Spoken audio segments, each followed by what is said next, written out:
dia, pessoal. Olha, eu li uma notícia agora muito curiosa. Ontem a Folha de São Paulo publicou uma matéria dizendo que as estatais brasileiras, as empresas estatais, são na prática um desastre, que elas deram um prejuízo de 5,1 bilhões nos últimos 12 meses. E hoje, em editorial, a mesma Folha diz que o governo só está fechando as contas desse ano porque está recebendo o lucro das estatais. O governo recebeu 50,5 bilhões de lucro das estatais. A Folha ontem diz que as estatais deram prejuízo de 5 bi. Hoje a mesma Folha diz que as estatais deram um lucro de 50 bi para o governo. Pessoal, é prejuízo ou é lucro? A Folha, dona Folha, precisa decidir. A verdade, pessoal, é que o Brasil está no rumo certo, é o 6,1% de desemprego, o menor da história. A inflação, que eles diziam que ia explodir, está fechando como a menor dos últimos 4 anos. E as vendas no Natal cresceram mais de 12%. Está tudo resolvido? Claro que não. Tem muito trabalho para ser feito. Mas o Brasil está no rumo certo, pessoal. É trabalho, trabalho, trabalho. Esse é o último sábado do ano. Muita luz para todo mundo. Meus queridos amigos, olha, isso aqui é uma marca de comunistas. É a Sadia, que a gente vê que parece muito esse comercial aqui lá na Globo. Ou seja, uma marca comunista, esquerdista, da família Marinho. Isso aqui é um código de barras que vem junto com o Chester, tá bom? Esse código de barras, ele é para quando você sair com o seu Chester, que a sua empresa te dá, ou que você vai comprar no supermercado, ele apitar. E você passar com um bandido e para vocês serem presos. E para não conseguir ajudar o nosso querido colega, nosso querido presidente, nosso querido capitão Jair Messias Bolsonaro. Então, por favor, não comprem Chester, tá bom? Porque ainda há pouco eu saí do supermercado. Que fez o primeiro investigado, Jair Messias Bolsonaro, na condição de presidente da República. Ele organizou e promoveu, em 18 de julho de 2022, com o auxílio do cerimonial do Palácio, aqui foi dito várias vezes, o Itamaraty não participou, então o chanceler reafirmou isso. Se o Itamaraty não organizou, e que seria, e a ministra Carmen Lúcia até trouxe o decreto que determina isso, seria competência do Itamaraty. Mas se o Itamaraty não realizou, talvez a Casa Civil tenha organizado.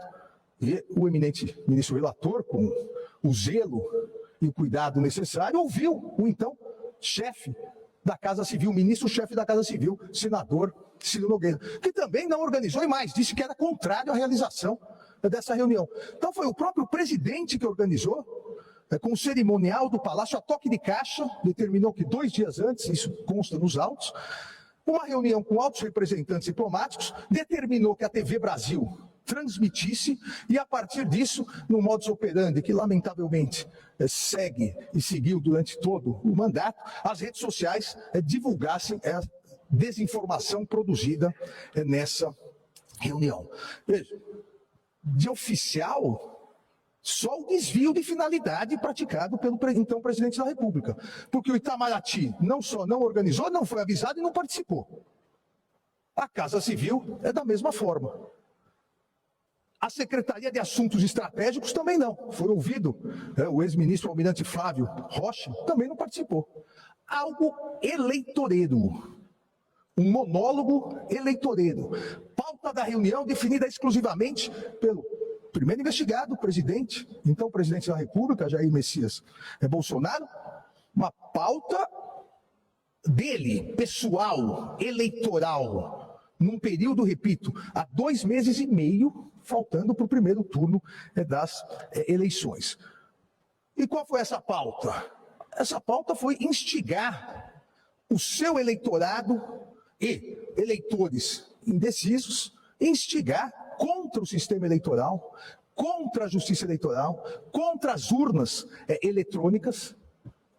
Quando se coloca que o público-alvo eram embaixadores, representantes diplomáticos que não votam, ora, isso ou é hipocrisia ou é ingenuidade.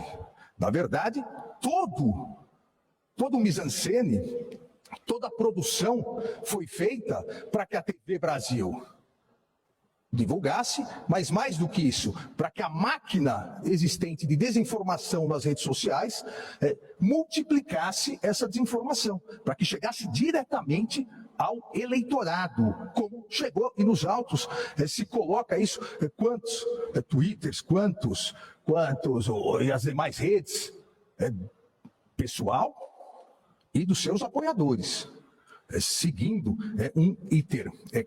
um procedimento aqui que já havia sido identificado em várias outras oportunidades. E isso foi bem destacado também no parecer que deixo de ler pela celeridade do vice-procurador-geral da República, o professor Paulo Gonet. Olha, diz a defesa que isso foi no exercício das competências constitucionais de representação diplomática que tem o chefe de Estado, num diálogo institucional. O presidente da República, no presidencialismo, sabemos todos, é o chefe diplomático do país. É a ele realmente que compete, dentro das suas competências constitucionais, as relações exteriores com os demais países. Isso desde a Constituição norte-americana de 1787, a qual o Brasil, desde 1891, diríamos, aderiu ao sistema tripartite de poder com presidencialismo. Então, no Brasil republicano, não há dúvida sobre isso. É que a diplomacia deve ser feita pelo chefe do poder executivo, pelo presidente da República, com auxílio, logicamente, do seu ministro das Relações Exteriores, do Itamaraty, mas faz parte, e não há dúvida aqui, que faz parte das funções presidenciais. O presidente é realmente o chefe das relações exteriores dentro da múltipla chefia que existe no presidencialismo. Agora, a liderança do presidente no presidencialismo em matéria de política externa, ela tem uma finalidade.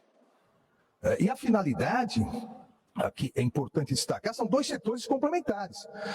A formulação da política externa e a condução do relacionamento com os diversos países, inclusive os embaixadores. Ora, basta assistir o vídeo, basta ler a transcrição da reunião para ver que nenhuma dessas funções relacionadas à condução da política externa foi realizada nessa reunião. Basta analisar o vídeo, basta depois, poderiam ter sido como dois embaixadores, até publicaram nota depois de repulsa, para verificar que o desvio de finalidade é patente, foi patente. Começa, e eu também pela celeridade não vou ler, mas começa com uma autopromoção.